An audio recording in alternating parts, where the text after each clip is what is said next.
Hello పిల్లలు, ఇప్పుడు మనము ఒక అంకె గుణకారాలను ఎలా చేయాలో నేర్చుకుందాం. మీరు అడగవచ్చు, మనము గుణకారాలు ఎప్పుడు చేయాలి అని. ఎప్పుడైతే మనకి ఒకే అంకెని మళ్ళీ మళ్ళీ కూడించాల్సి వస్తుందో అప్పుడు మనము గుణకారాల్ని ఉపయోగిస్తాము. ఒకే అంకెని మళ్ళీ మళ్ళీ కూడించడాన్ని మనం ఏమంటాము?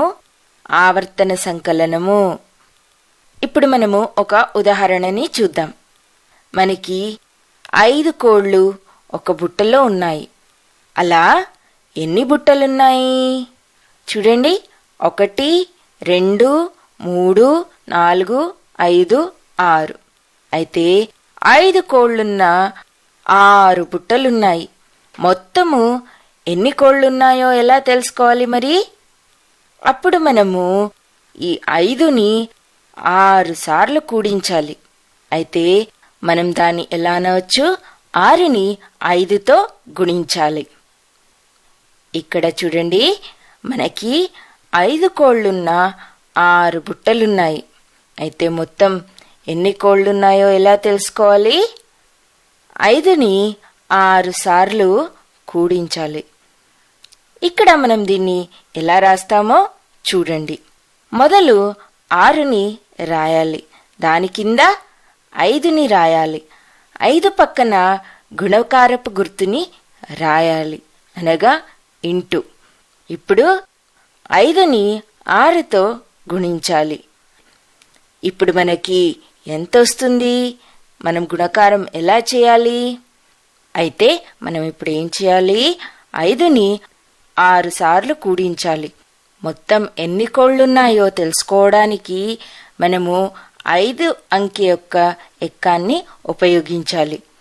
5 అంకె ఎక్కం అనగా 5 ఒకట్ల 5, 5 రెండ్ల 10, 5 మూడ్ల 15, 5 నాళ్ళ 20, 5 ఐదుల 25, 5 ఆర్ల 30. అనగా 5ని 6 సార్లు కూడిస్తే ఎంత వస్తుంది? 30. అర్థమైందా పిల్లలు? ఇప్పుడు మనం ఏమంటామంటే 6 × 5 30 అవుతుంది. ఇప్పుడు మనము ఇంకో ఉదాహరణ చూద్దాం. ఇక్కడ ఆరెంజ్ ఐస్ క్రీమ్ వెల ఎంత? 6. అయితే ఇప్పుడు మొత్తము ఎన్ని ఐస్ క్రీమ్లున్నాయి? 4 ఐస్ క్రీమ్లున్నాయి. మరి ఒక్క ఐస్ క్రీమ్ 6 రూపాయలు అన్నప్పుడు 4 ఐస్ క్రీమ్లకు ఎంత? అది తెలుసుకోవడానికి మనము 6ని 4 సార్లు కూడించాలి, అనగా మనము 6వ ఎక్కాన్ని ఉపయోగించాలి. ఇక్కడ చూడండి, 6 ఒకట్ల 6, 6 రెండ్ల 12, 6 మూడ్ల 18, 6 నాలుగుల 24. అయితే ఇప్పుడు మొత్తం ఎన్ని డబ్బులు చెల్లించాలి? మనము 24 రూపాయలు చెల్లించాలి. అర్థమైందా పిల్లలు? ఇక్కడ మనం ఏమంటామంటే 6ని 4తో గుణిస్తే మనకు 24 వస్తుంది. ఇప్పుడు మనం ఇంకో ఉదాహరణ చూద్దాం. ఇక్కడ కొట్టులో 7 ఆవులున్నాయి. ఇలా ఎన్ని కొట్లున్నాయి? 3 కొట్లున్నాయి.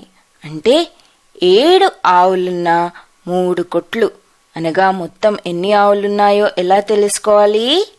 ఇప్పుడు మనము 7ను 3 సార్లు కూడించాలి. అయితే ఇక్కడ మనము 7 అంకె యొక్క ఎక్కాన్ని ఉపయోగించాలి. 7 ఒకట్ల 7, 7 రెండ్ల 14, 7 మూడ్ల 21. అయితే ఇప్పుడు మొత్తం ఎన్ని ఆవులున్నట్టు? మొత్తం 21 ఆవులున్నాయి. అయితే మనం దీన్ని ఎలా రాస్తాము? 3 గుణకారపు గుర్తు 7, అనగా 3 × 7 ఎంత అవుతుంది? 21. మనము ఈ ఎక్కాలను ఉపయోగించి గుణకారాలు సులువుగా చేయవచ్చు. మనం ఎలా అయితే చేశామో 4ని 7తో గుణించాలి అనంటే 7 ఒకట్ల 7, 7 రెండ్ల 14, 7 మూడ్ల 21, 7 నాళ్ళ 28. అయితే ఇప్పుడు జవాబెంత? 28 కదా. ఎంత సులువుగా ఉందో. అయితే మనం ఒకే అంకెను మళ్ళీ మళ్ళీ కూడించాలంటే అప్పుడు మనము ఆ అంకె యొక్క ఎక్కాన్ని ఉపయోగించాలి. అర్థమైంది కదా పిల్లలు? ఈరోజుకి ఇంతే. బాయ్ బాయ్ పిల్లలు.